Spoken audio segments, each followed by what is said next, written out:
干嘛？过来交钱！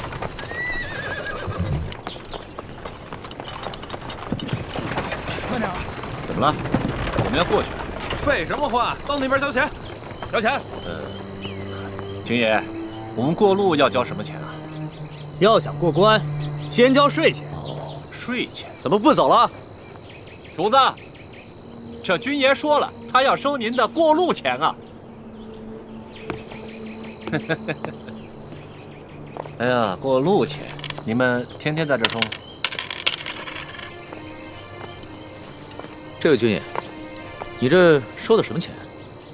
关口要道，过往商旅一律上交税钱2吊。可我们不是商人，为什么还要交税费？不管你是做什么的，只要从我这路口过，就得交钱。这大清立国30余年，怎么没有听过这样的规矩？少给我啰嗦！哎，干嘛？干嘛？哼，看你像个贵公子模样，2吊钱拿不出来，不想出钱就别从我这过。好，这钱我出，不过你得告诉我，是谁让你们在这收钱的？这是我们知县大人的命令，你还想怎么着？龙小爹，这一个小小的知县就敢巧立名目胡乱收费，再大点的官可了得呀！哎，回去告诉你们大人，就说他头上那顶乌纱帽很快就要保不住了，知道吗？我们知县大人朝廷里有人，就你们，算哪根葱啊？我们算……行了，咱先别说了，别耽误了主子的正事儿啊！哎，把钱拿过来。这次出巡，看来真是出对了。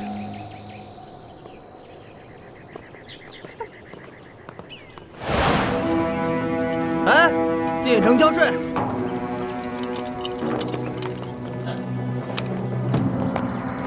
军爷，你们这儿进城还交钱啊？交啊，每车5钱。每车收5钱？又怎么了？主子，这位军爷说了，进城的车辆收税，每车5钱银子。车辆进城也要交税啊？你们还有没有王法？王法，知州大人就是这儿的王法，这命令可是知州大人亲自下的。来吧，给钱。行。哎，你们呀，真的不知道什么叫王法。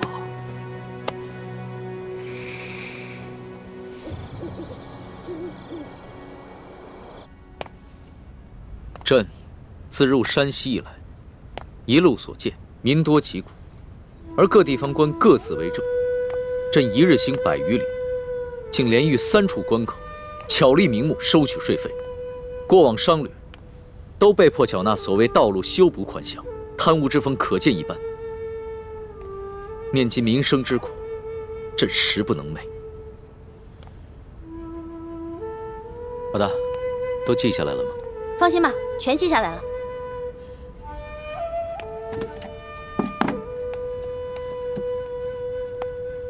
老大，你觉得我能算是一个好皇帝吗？你呀，马马虎虎吧。你别生气啊！你之前跟我说的，让我在你面前不能说假话，只能说真话的。要是你以前这么说的话，可能我还会不高兴。但是现在我不会了。你说的对，我确实只是一个马马虎虎的皇帝，离一个好皇帝还差得远呢，差得远呢。主子，这口井也是干的。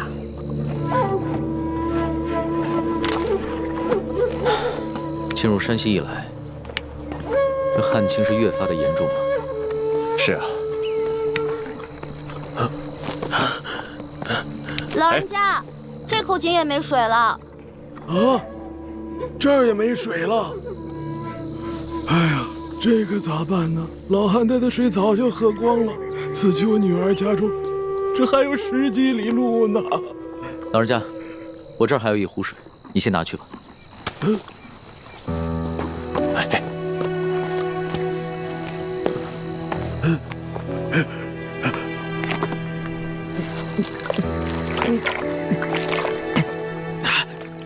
多谢，多谢。老人家，此次的旱情涉及多大的范围啊？多大范围？这方圆数百里，5万顷土地，12万人口，颗粒无收，颗粒无收啊！我活了70岁了，这是我见过的最严重的一次旱情呢。哎，多谢啊！老人家慢走。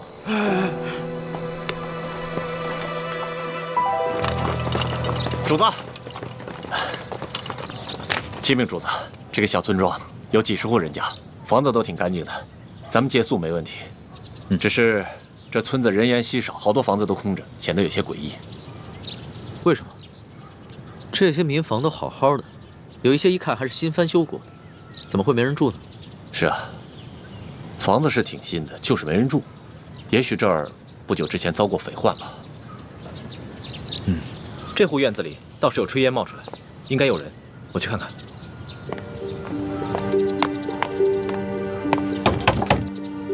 有人在吗？官爷不必再催了，老夫就是死也要死在自家老宅子里。不是官爷啊！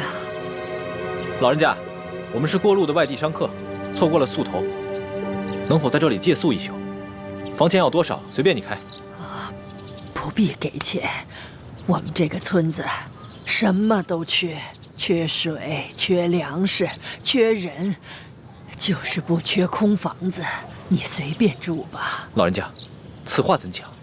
村民们都去哪儿了？我们这个村子遭遇了几10年不遇的旱灾，村里只剩下一口老井，每晚能渗出一点点水来。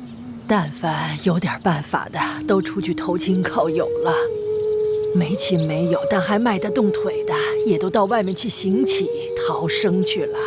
哎呀，只有我这等老弱病残在这儿等死。可是官家还逼得我们……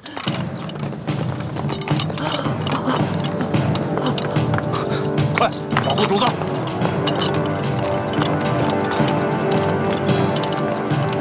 这2个人好生眼熟，是不是在哪儿见过？主子，这2个就是那日在客栈里调戏世淑姑娘的人，其中那个领头的把总还被主子教训过。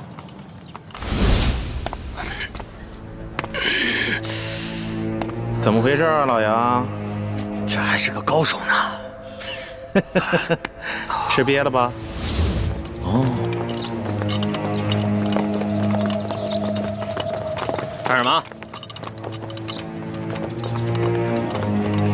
我问你干什么？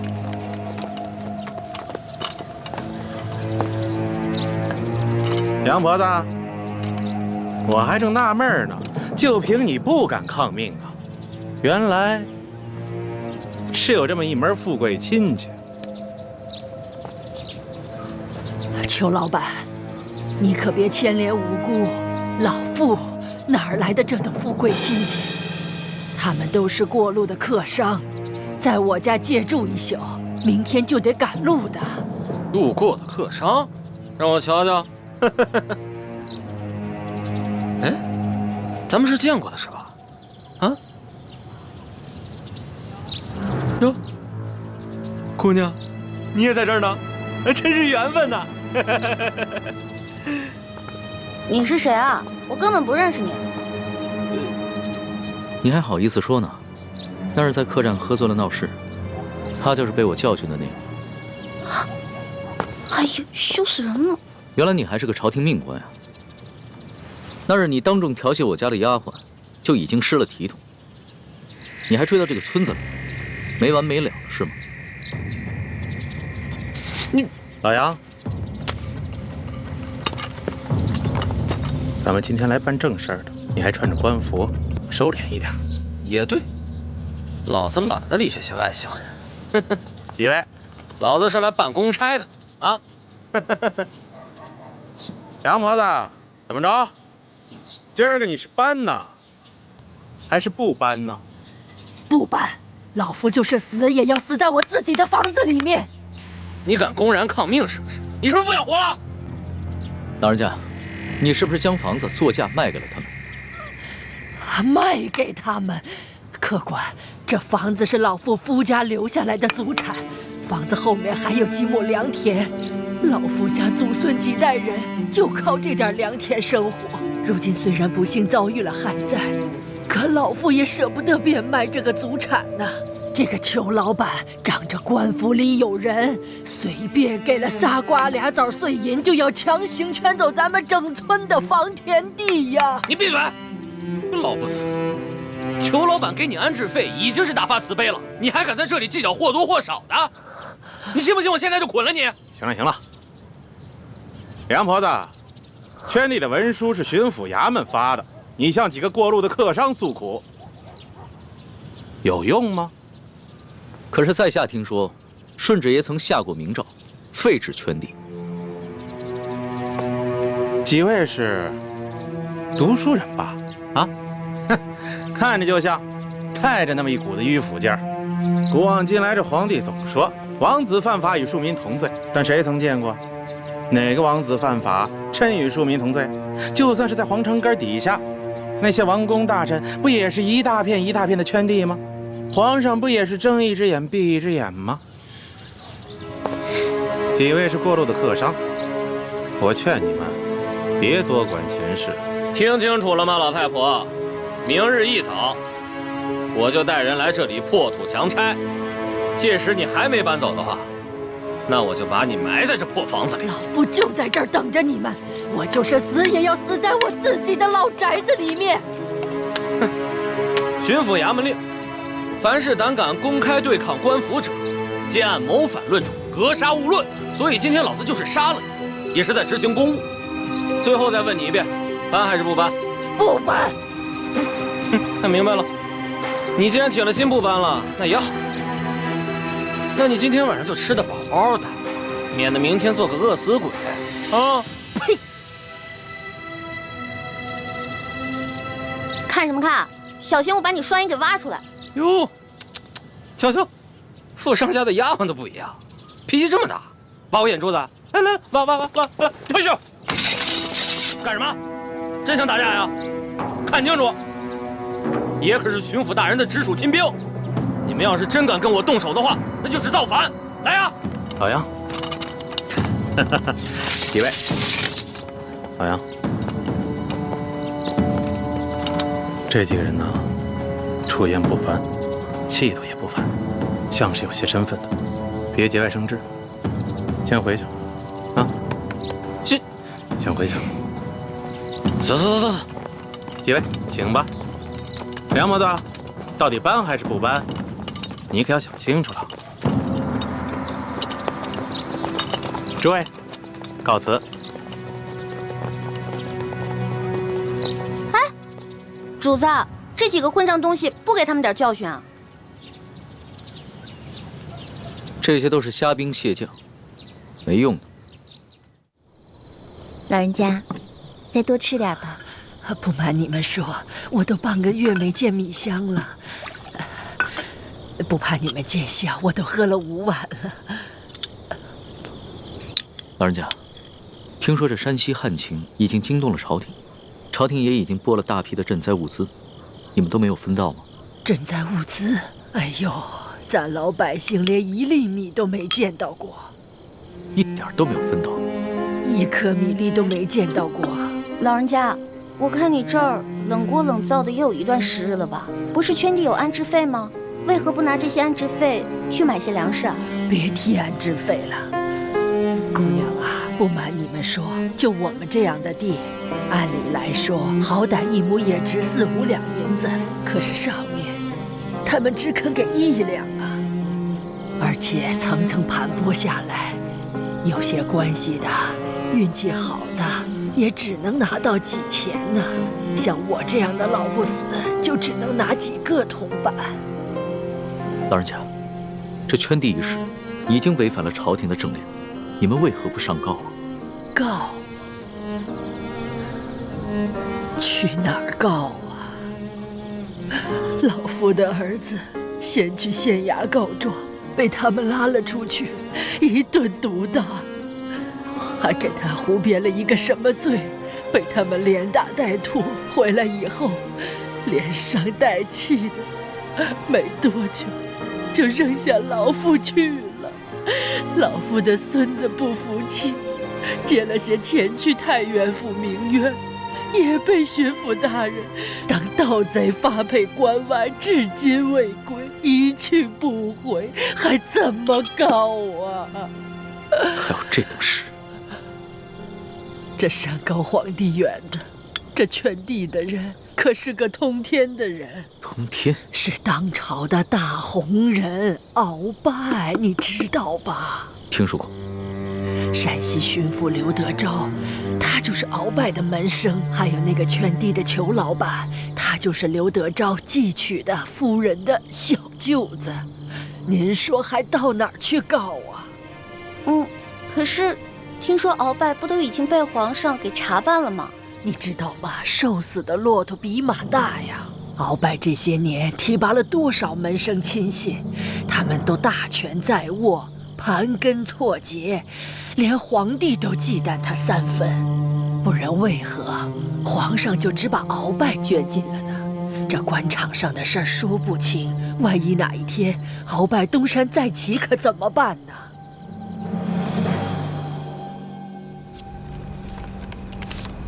好了，主子，今天的见闻全都记下了。你小心收好，等我回京了之后，就一桩一件的查，一个一个的办。主子，消消气，今天晚饭都没有吃，保重龙体要紧啊。坐吧。是。这所见所闻，我还怎么吃得下？顺着朝就已经下的禁令，到现在还有令不止，让许多百姓流离失所，无家可归。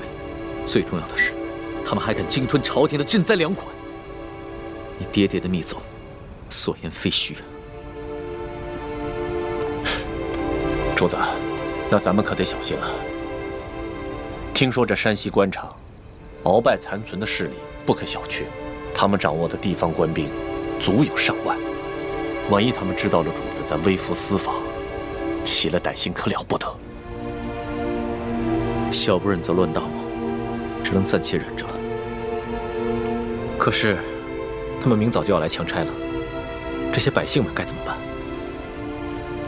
那个叫杨八狗的，还有刘德昭新老婆的那个小舅子裘贵吧，他们一个个都是心狠手辣的角色。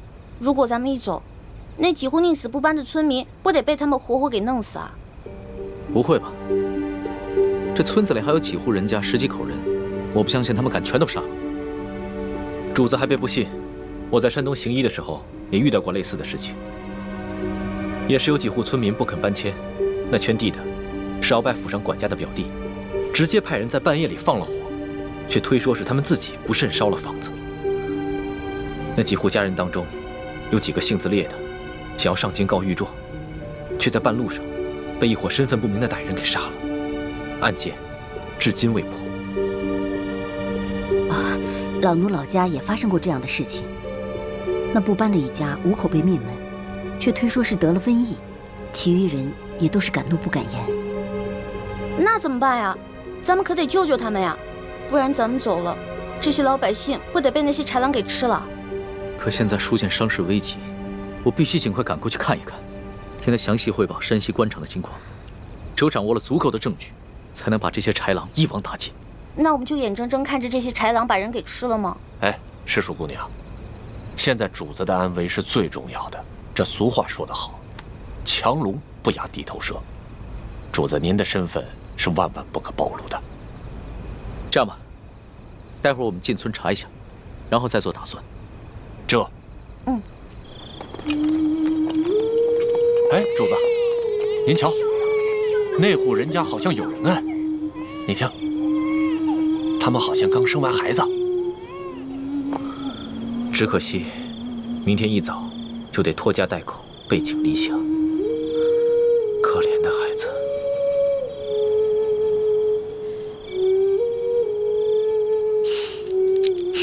搜童，奴才在。把这个珠子送给他们的孩子，顺便打听一下他们家的情况。这。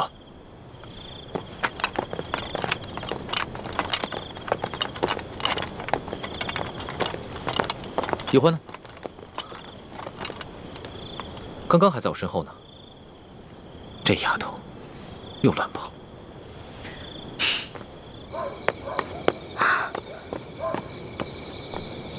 哎，我明明听到有人求救的呀！救命啊！快走！救命啊！站住！干什么呢你们？当兵的居然强抢民女啊！哎呦，瞧这小脸够水灵，要不一起带回去吧？舅老爷见了一定喜欢。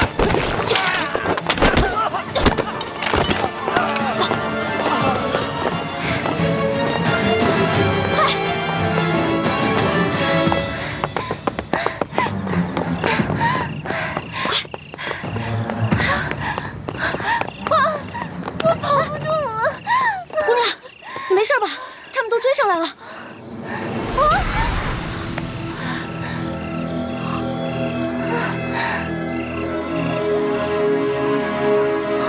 天哪，她怎么长得这么像徐姐姐？难道这舒婉欣逃跑1个月了，我们也想不明白她没有报官的原因。但是，她极可能已回山西老家去找她父亲舒剑了。哎呀，此处离太原府不远了。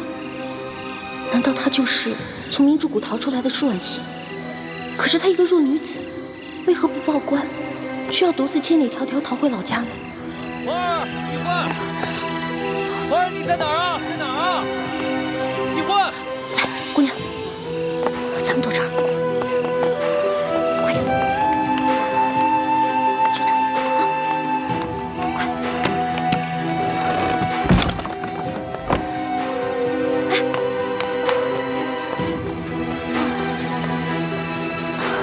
姑娘，没事吧，姑娘？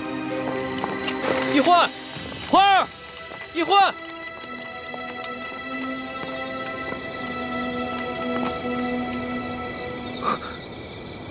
屋里好像有欢妹的呼吸声，但似乎还有另一个微弱的呼吸声。欢妹竟然没有发声，定是事出有因，不便现身。这丫头跑哪儿去了？这丫头真是太不让人省心了。一焕，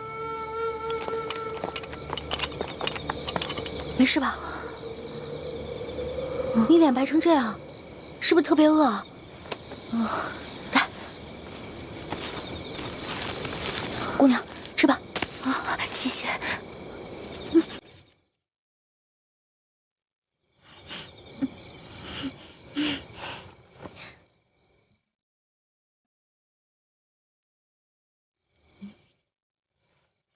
黎明已经饿得不行了，还尽量注意吃相，不肯狼吞虎咽。看来应该是出身名门的大家闺秀啊。不好意思，我已经2天没有吃东西了。谢谢女侠仗义相救，谢谢女侠。别，太客气了。姑娘，我看你也不像这个村里的人，你为何一个人啊？你从哪儿来啊？要去哪儿啊？小女子本是山西太原府人士，途经此处，看到一处空的房屋，本打算暂借1宿，谁想到我刚住进去，就有2个官兵闯了进来，说我强占民宅，要抓我去见官。幸得女侠出手相救，小女子感激不尽。嗨，我根本不是什么女侠，我跟你一样，是途经此地的过客。你我相遇也算是缘分，不如互相留个姓名，他日江湖再见的时候也是朋友了。我叫易欢，你呢？是易女侠。易女侠武艺高强，又仗义助人。小女子能够结识易女侠，是小女子的荣幸。嗨，小女子的贱名不足为道，只是我这出门在外，身上的盘缠没有带足。易女侠家住何处啊？小女子平安回家之后，一定备下薄礼，登门致谢。口风倒是挺紧的，不肯说自己的姓名，反倒盘问起我来了。谢就不必了。我看咱俩年龄相仿，我是顺治12年5月初4生的，不知道该管你叫姐姐还是妹妹啊？小女子出生于顺治11年3月初8，可不就是舒婉欣的生辰？那你比我大，我应该叫你姐姐。姐姐，你一个人手无缚鸡之力，怎么就跑到这儿来了？也没个伴儿陪你啊？唉，2个月前，家父把我献给一个有权有势的男人，那个男人要在很多姑娘当中挑选妾室，我是备选之一。没想到，我还没有到那个男人家，就阴差阳错被人劫走了。直到近日，我才侥幸逃出来。这个有权有势的男人，指的应该就是龙小弟了。还有此等事情啊？那你逃出来以后，为什么不去报官啊？你现在难道要去找那个有权有势的男人啊？不是这样的。我未曾去报官，是因为那些劫走我的人固然可恶，但是我不恨他们，反而心存感激。为什么呀？家父把我献给那个有权有势的男人做妾，并非出于他的本意，实在是那个男人太有权势，家父不敢违逆。因此，我在心里早已发了誓，若被那男人选中为妾，那我便以死明志。其实那个男人有权有势，也是个不错的归宿啊。你宁死不从，莫非？我看你戴的这块玉应该是鸳鸯玉吧？你戴的这块是雄的，那雌的那块，莫非姐姐已经有心上人了？啊，那我明白了。怪不得你从劫匪那儿逃了以后不去报官，你现在是想去找你心上人啊？实不相瞒，我自幼丧母，和爹爹相依为命。我是真的想在我出走之前，悄悄回一趟家，去看看家父最后一面。他说去看家父最后一面，然后就私奔。那如果他发现他爹快死了，那他肯定就忍不住露面了，这不就麻烦了吗？这院里有人！嘘，一群窝囊废，这事儿还得麻烦我。行了，想不到这姓杨的居然能听出我们的呼吸声，那我肯定应付不了，不如叫救命吧。不行啊，要是这样就惊动了龙小弟和索额图，那就更糟了。姐姐，我们躲到那边去吧。走。好。快。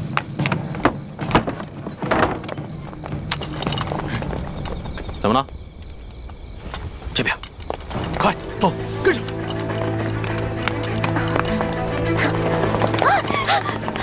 这边，那边，追！站住！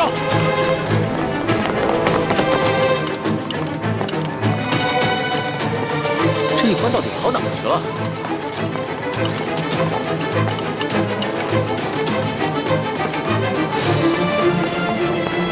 站住！姐姐，站住！姐姐，没事吧？别动！你们干什么呀？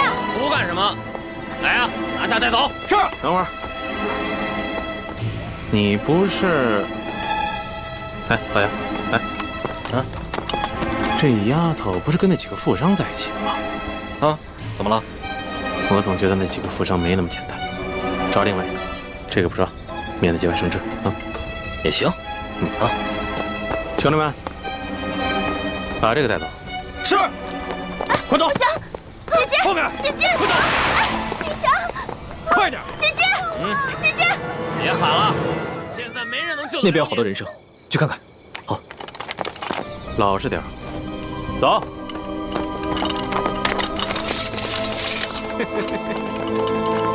小妮子，没看出来还是个练家子。之前是不是把我的兵给打了？你脾气还真是烈呀！富贵爷就喜欢骑烈马。之前你不是说要来挖我的眼珠子吗？现在看来，只能是爷挖你的肉了。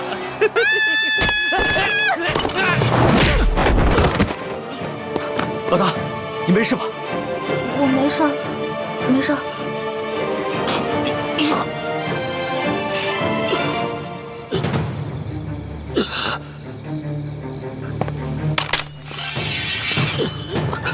你们别乱来，我可是朝廷命官。主子，他敢轻薄一婚，死有余辜。你见杀了他已经便宜他了。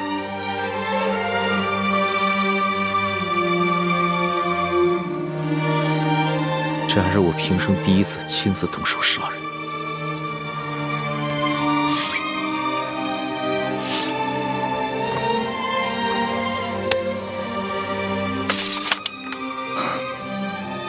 杀害朝廷命官可是大罪，这样一来，很容易暴露身份。杀了就杀了，想办法善后。这三更半夜的，你到处跑什么呀？喊你也不应，你知不知道我们很担心你啊？我是晚上没吃饱饭，本来想看看村里有没有什么鸡填饱一下肚子，结果找了一圈没有，就遇上这个坏蛋了。饿死鬼投胎啊！天天就想着吃，除了吃你还能知道什么呀？我还知道饿。你看看你这个妹妹，脑子里装的都是什么东西？陈妹从小生活艰苦，所以一有机会就惦记那张嘴，让主子见笑了。我知道，你们曾经都吃了不少苦，但现在跟了我，会保你们一世荣华富贵，再不受半点苦头。谢主子恩典。主子，光让我们两个不受苦也不行啊，你要让全天下的老百姓都不再受苦才是，这才是最重要的。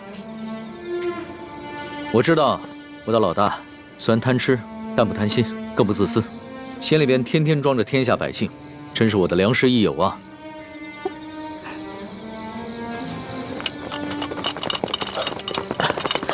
主子，主子，这怎么回事？不必慌张，先找个地方把他埋了吧。这，来人呐，把他拖下去。这，快！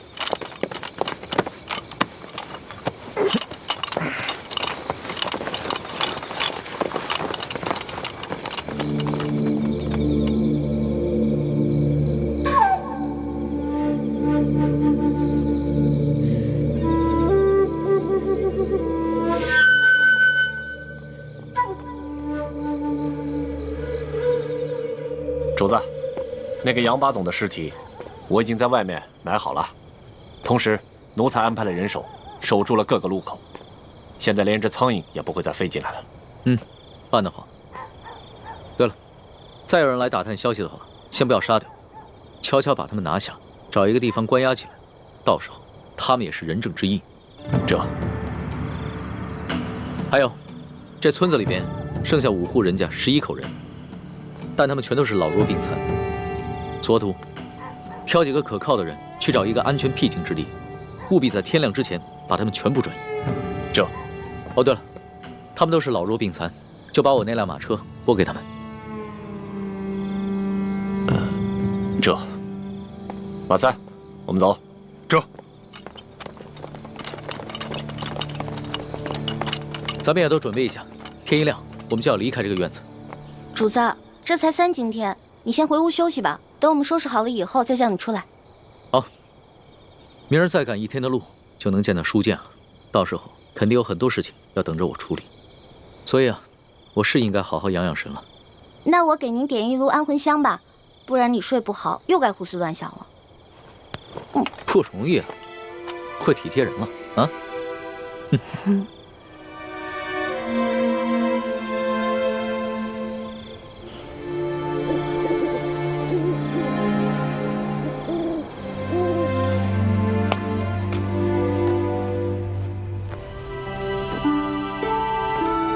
主子睡着了。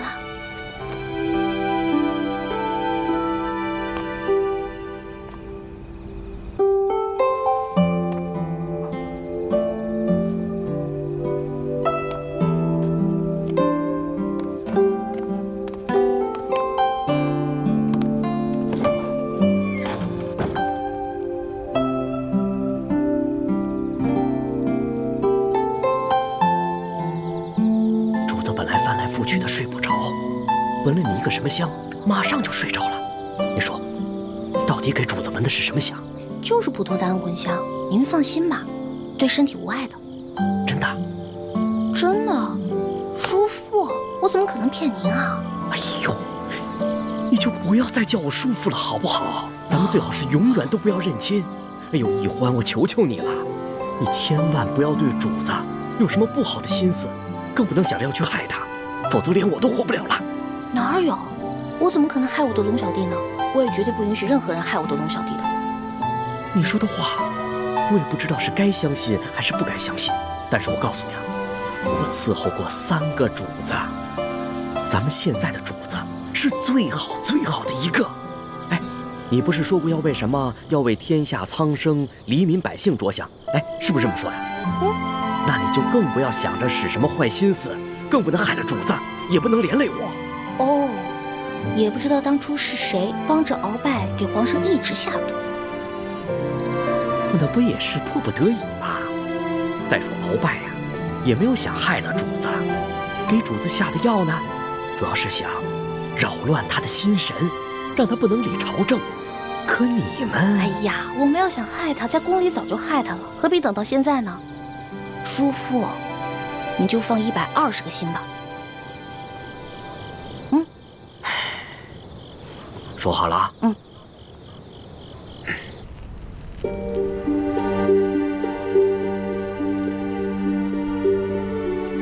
我给康熙下的安魂香的分量很轻的，索额图在安排村民，很快就会回来，咱们得抓紧时间。你能确定那姑娘就是舒婉心吗？我看看。当然了，我生辰都对了，错不了。幸好她被刘德昭的小舅子给抢走了，否则被索额图发现，那可就麻烦了。可他现在落在恶霸手里，不定后果怎么样呢？咱们得去救他。都什么时候了，你居然还想着去救舒婉心，怎么敌友不分呢？六师傅，他不是咱们的敌人，他是无辜的。他威胁到咱们的大业，那就是我们的敌人。可是你这话说的不对，六师傅。怎么不对了？我们替先帝报仇，光复大明，那才是大是大非。这些小事情根本就不用计较。六师傅，易欢说的没错，舒婉心必须得救。他从明珠谷逃出来以后，一直没有报官说出自己的真实身份，是想着悄悄和自己的心上人私奔。但眼下他落在了刘德昭小舅子手里，为了自保，他很有可能说出自己的身份。刘德昭知道真相后，必定会上报朝廷。那样的话，倾城的身份也会暴露。可我们眼下怎么救呢？我们亦不熟悉路线，又不知道他们把人抢到了何处，而且这天就要亮了，实在是来不及啊。这样吧，一会儿我装病，留下来和那些村民一起去休养。等你们走之后，我就会悄悄地去找舒婉心。如果她没有暴露身份的话，那我就会把她救出来，并把她送到明珠谷。倘若她暴露了自己的身份，那我只能杀了她，和所有知情的人以绝后患。六师傅，你不能这样！如果这样滥杀无辜的话，跟当年清军杀无辜的老百姓有什么区别啊？欢儿，你怎么跟六师傅说话呢？师傅，你别生气啊，一欢他就是这样，说话不知轻重。我看要不这样吧，如果这个舒婉心说出了自己的真实身份，那六师傅就把那些知情人士杀了，留舒婉心一条命，把她送回明珠谷就是了。是啊，六师傅，那些狗仗人势的东西本来就死有余辜，杀了也算是替天行道。但是舒婉心是无辜的，我们不能伤害她。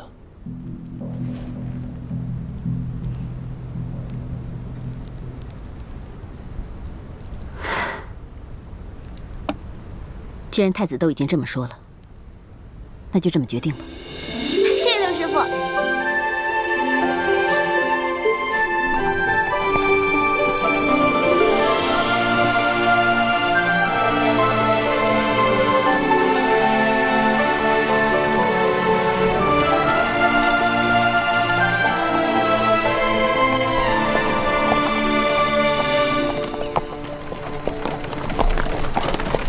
这雪嬷嬷昨晚还好好的，怎么一下子就病了？其实，昨天白日里雪嬷嬷就有些不舒服，她只是在硬撑着，没敢禀报主子。臣妾已经拜托那些村民照顾她，想来养上几日也就没事了。只是她这一病啊，你就没人伺候。主子能够恩准臣妾出宫省亲，已经是对臣妾格外开恩了。这些小事情，臣妾自能克服。还是你省心，不像某些人，就知道给我添乱。日。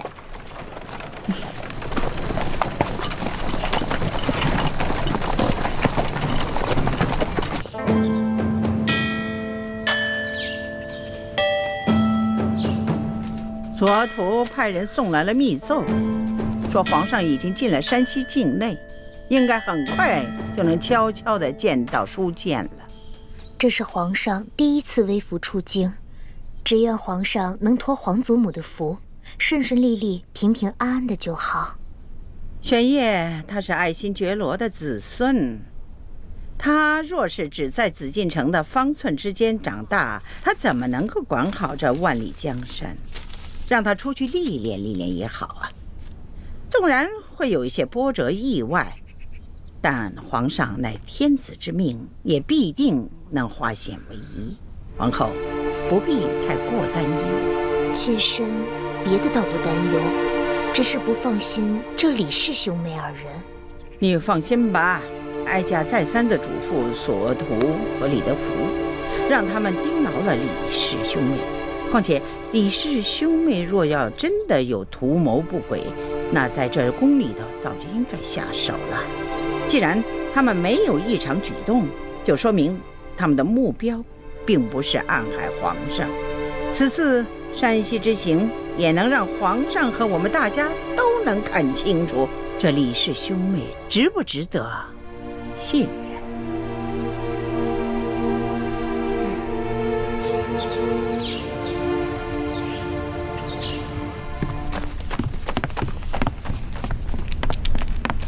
官儿啊，杨八总找着了，找着了。不管他说出什么理由，先拖出去给我打50军棍。此风不可长啊！居然敢不声不响的玩失踪，这以后这对我还怎么办？还军什么棍呢？人是找着了，在一棵杨树底下埋着呢。死了，死了。肋骨断了几根，而且被一箭穿心。我纳闷呢，淮阳村的10几个村民没这个能耐啊，除非是那几个外地来的客商，他们带了一群保镖，而且个个身手不凡。二公子，这钦差大人迟迟不来，难道咱们就一直在这傻等吗？时常有人在皇上面前进谗，说我们平西王府的人居功自傲，不把朝廷放在眼里。眼下出了这么大的事，皇上又特命钦差来此查案，我等自然应该恭敬些，以免落人口实才是。二公子，如此维护平西王府的声誉，若是让王爷知道了，一定会非常欣慰的。我只是在做我的分内之事，我父王知不知道，都不重要。所以说，王爷的这几个儿子里，就属二公子最为仁厚。吴公子，钦差大人还没有来吗？应该快了吧？那我们兄妹二人可需要回避一下。那倒不必，二位都是我吴应期的朋友，刻意回避当然不需要。但是，如果二位不习惯接待朝廷要员的一些繁文缛节，当然也可便宜行事。待我事情处理完毕之后，再与二位一同上京。那我们多一事不如少一事，不如我们就留在自己房里吧。也好，那就随姑娘的意。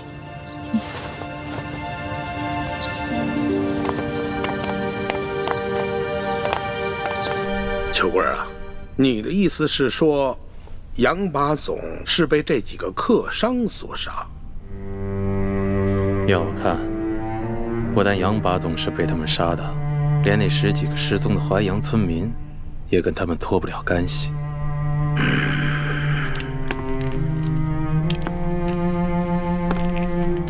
老爷，我看这几个客商身份可疑，行踪诡异，您是不是得派人去查一查？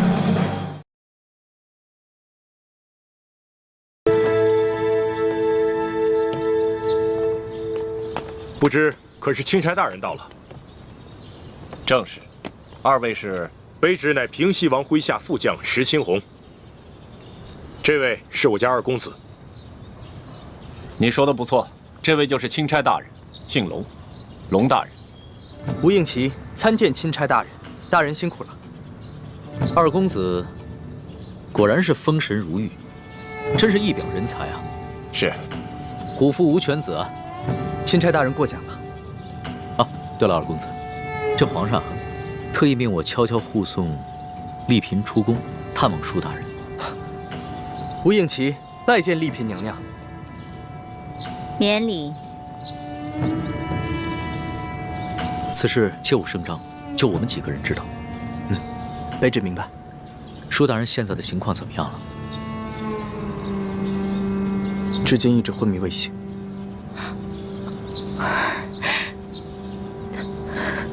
丽嫔娘娘，别伤心了，说不定等会儿舒大人见到娘娘，就会醒过来了。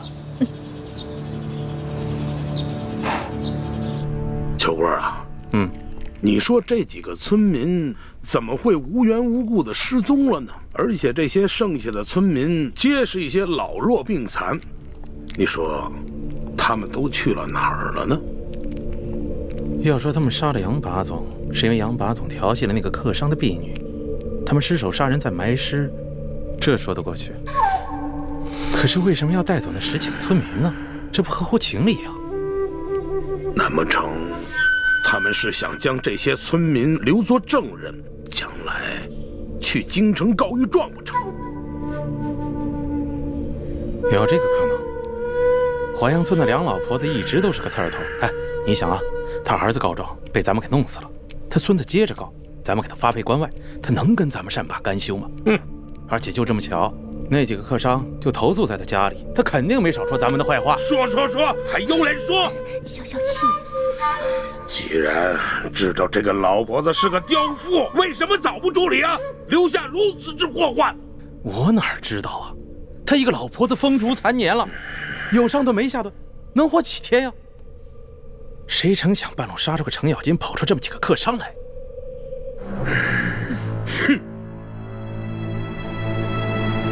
听密报说，这收件前1个月以前，曾向皇上上了一道密折，举报我和整个山西官场的官员。当时皇上忙于敖中堂的事情，所以将此密折留中未发。现在敖中堂已经被皇上给捐尽了，看来这皇上可以腾出手来，有时间整顿吏治了。难不成那几个神秘的客商是来自京城的密使？什么意思啊？什么意思啊？来干什么来了啊？你慌什么？我告诉你，现在整个山西的官场那就是铁板一块，只要舒建一死，任谁都查不出什么。你说的轻巧，舒建什么时候死啊？他什么时候死？就最后这么一口气，他什么时候咽？他绝活不过今晚。哦。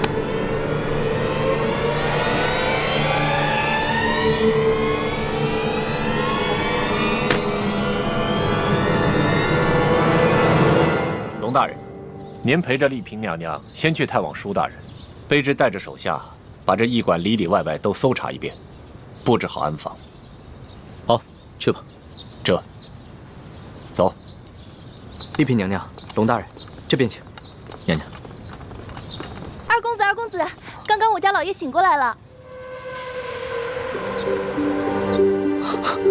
他们真是皇恩浩荡啊！这丽嫔娘娘和钦差大人一过来，舒大人就醒了。看来真是被本钦差给说对了，舒大人一定是知道丽嫔娘娘要来探望他，激起了他的求生欲望，所以他就醒了。多谢大人吉言，这都是托了皇上的福。二公子，那就请带路吧。是。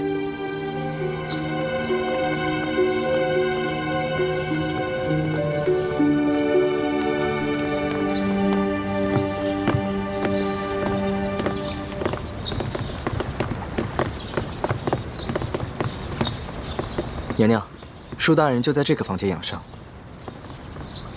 哦，对了，皇上有一封密诏要我单独交给舒大人，有劳二公子先行回避一下。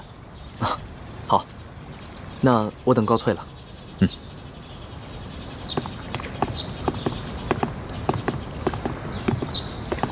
你们也先都退下吧。是。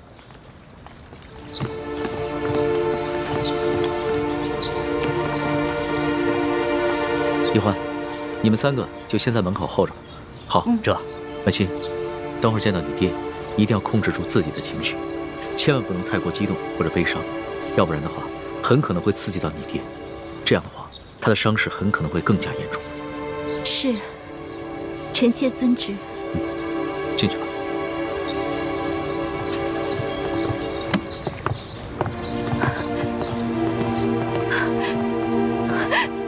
爹，爹，爹，爹！帅气，帅气。哎，朱哥哥，怎么办啊？你说这书剑会不会认出徐姐姐是贾某的？谁也没想到书剑还能醒过来。事到如今，只能随机应变了。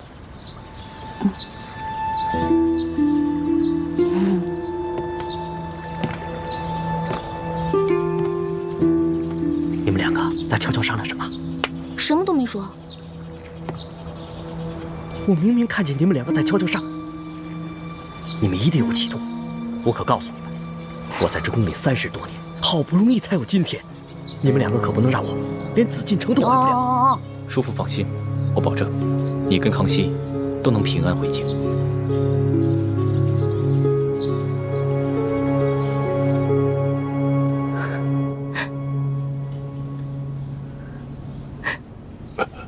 皇上，先别急着起来，安心躺着。帅庆，不仅朕来看你了，你看，还有谁一起来了？爹，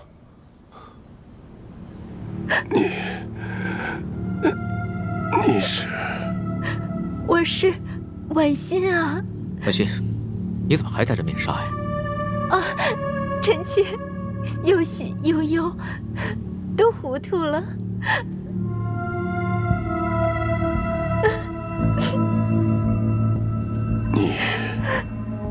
你是婉心？真的是婉心？你怎么来了？帅庆，朕知道你只有这么一个女儿，所以啊，朕特意带她来一同探望你。临出宫前啊，朕已经封婉心为丽嫔了，入住永和宫。谢主隆恩。婉心啊，你既然封了嫔，你就是爹的主子了。从今天开始，不要再来看爹了，要好好的伺候皇上。婉心啊，你忘了刚刚朕怎么跟你说的？别老顾着哭啊！皇上，臣妾忍不住，臣妾忍不住。行了，那你先去一边，稳定稳定心思。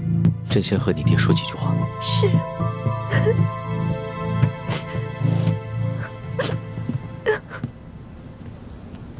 帅庆，朕这一次千里迢迢赶来，一是为了核实你密奏中的几件大事，第二是为了亲自调查你御赐，你到底是被谁所赐？为什么他们要行刺于你？他们是不是因为知道你给朕上了密奏，想要灭口？不是灭口，是想要金钥匙。此刻身手非凡，绝非普通劫匪，是臣拼死保护金钥匙，才被打成了重伤。那你这么说的话，凶手应该已经知道了金钥匙的秘密。你能不能认得出来，他们的身手到底是出自哪里？不知道，臣只知道，在事发的前一天晚上，平西王府秘密的派了个人来。舒婉清，婉清，快倒水来。是。舒婉清，舒婉清。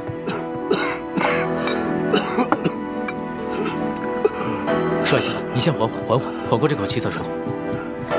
爹，来，喝口水来，小心。再来一口。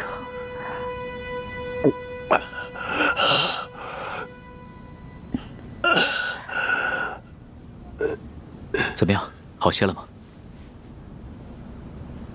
你刚刚说的平西王，平西王派谁来？派他来做什么？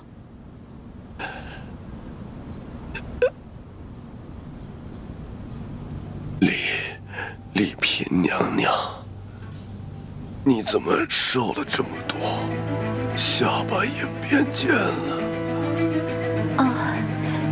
爹，女儿是思念您啊。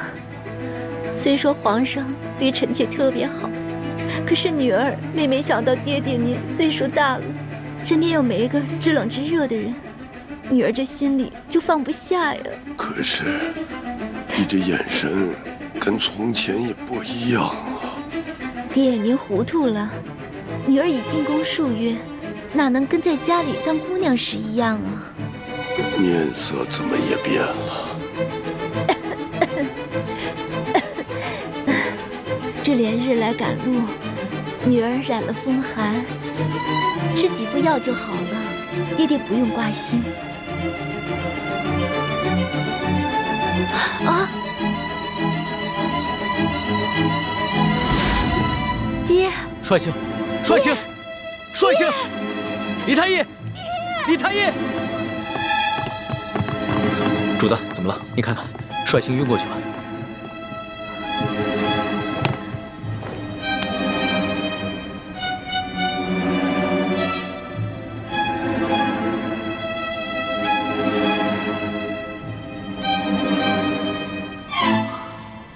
主子，舒大人的脉象很不好，只怕随时都可能。啊！那可还有救？真尽量一试。只是舒大人本就重伤未愈，又元气大伤，好不容易见到了主子，还有丽嫔娘娘，难免心情激动，多说了一些话，自然便撑不住了。至少3日之内，不宜再让他受到任何的刺激，更不能让他说话，否则再次耗损元神，恐怕就无力回天了。知道了，你先去煎药吧。臣遵旨。丽嫔娘娘，主子，要不然咱们也先出去吧，让舒大人好好在这儿静养一下。李德福，你留在这儿，亲自照顾舒剑。这。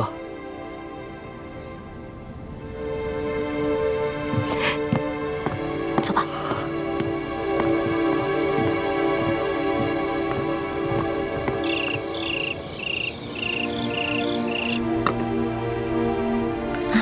真没想到，这个舒剑受了那么重的伤，居然还能发现我跟舒婉欣的细微不同。多亏我在他的水里下了迷魂药，把舒剑迷晕了。婉欣，快倒温水了。是。舒婉欣，舒婉欣。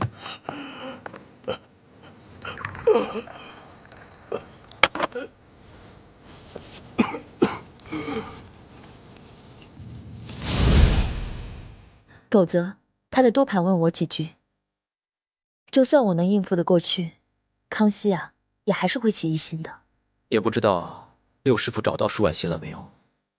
咱们两边都不能再出半点岔子了，否则倾城的身份就暴露了。只有我一个人暴露不要紧，万一康熙心思那么缜密，他会想咱们在宫中的点滴细节，就会把你们两个也怀疑上的。舒婉欣就交给六师傅了。至于这个舒剑，不能让他再醒过来了。你们什么意思啊？你要杀了舒剑啊？不行，我不同意。舒剑不同于鳌拜，也不同于刘德昭，在鳌拜权势熏天的时候，他就敢冒死向皇上上密折，为民请命，这样的好官你也要杀呀？我不懂什么国家大事，我也不明白为什么师傅们一直说要光复大明，但我只知道，在这个世上，你们跟师傅是我最亲的人，既然你们说我们是大明的子民，那我就有责任跟你们一起光复大明。可如果光复大明就要滥杀无辜的话，这我坚决不同意。欢妹，你别说了，我不听。如果你要真的杀了舒剑的话，我再也不理你了。大师兄，就算易欢不反对，我也觉得这件事要在驿馆这么多人的眼皮子底下杀了舒剑，这风险也太大了。稍有不慎，就会被康熙发现破绽，那我们不就前功尽弃了吗？那这样吧，我试着给舒剑的药中加入少量扰乱心神之药，让他暂时丧失神智。等将来风平浪静了，我再帮他恢复神智。到那个时候，我们也不必将舒婉心软禁在明珠谷了，他们父女也能够团聚了。这个我同意。你看，其实只要我们稍微用点心思，多为其他人考虑考虑，不就有两全其美的办法了吗？只是要让舒剑像鳌拜一样丧失神智，又不让人察觉，这难度比杀了他更大。但是为了不让你失望，我愿意冒险一试。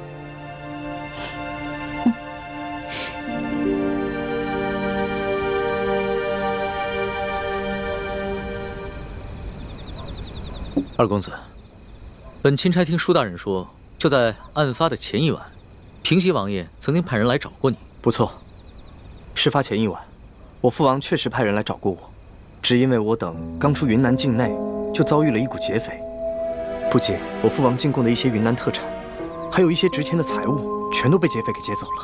哦，我父王十分震怒，所以就派人过来追问详情。我与石副将把情况禀报清楚之后，他们就返回滇都去复命了。怎么了？龙大人有什么疑问吗？啊，没有什么疑问，本钦差不过就是随口问问罢了。不知钦差大人还有别的要问的吗？没事。那卑职先行告退了。好。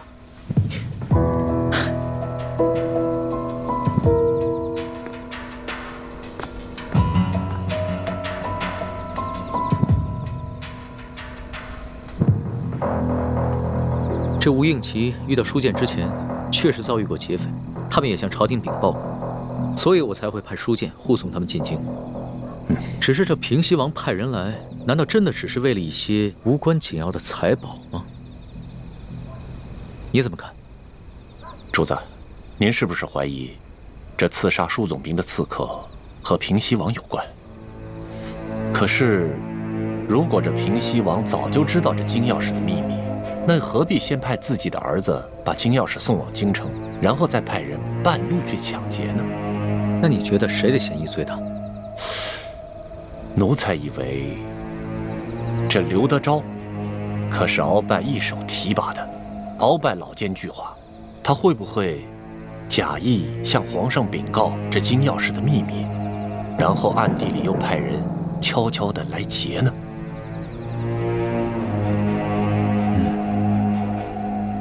主子，主子，舒剑大人他没了。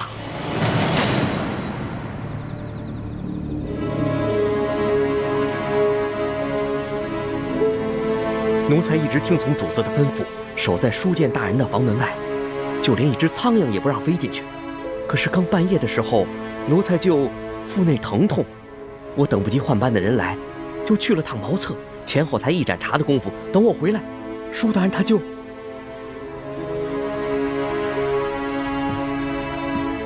人还是软的，确实刚刚过去。父亲，父亲，父亲！娘娘，娘娘，钦差大人还在旁边呢。爹，父亲。李太医，晚饭之前我还跟你探望过舒剑，当时他的脉象不是一直很平稳吗？当时确实有所好转，只是不知怎么突然就……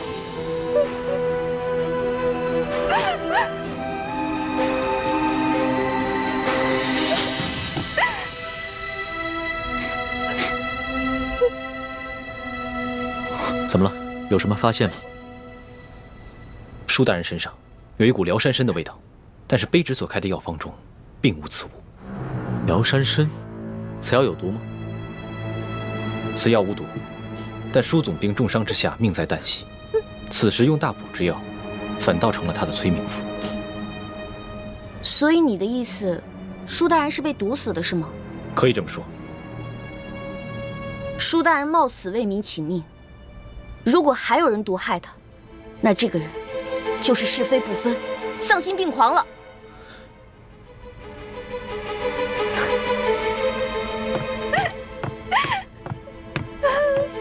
主子，卑职已将这驿馆里的所有人等全部都拘押起来了。好，你先分别询问，只要是有可疑的人，全部都带到大厅来，待会儿我亲自审问。这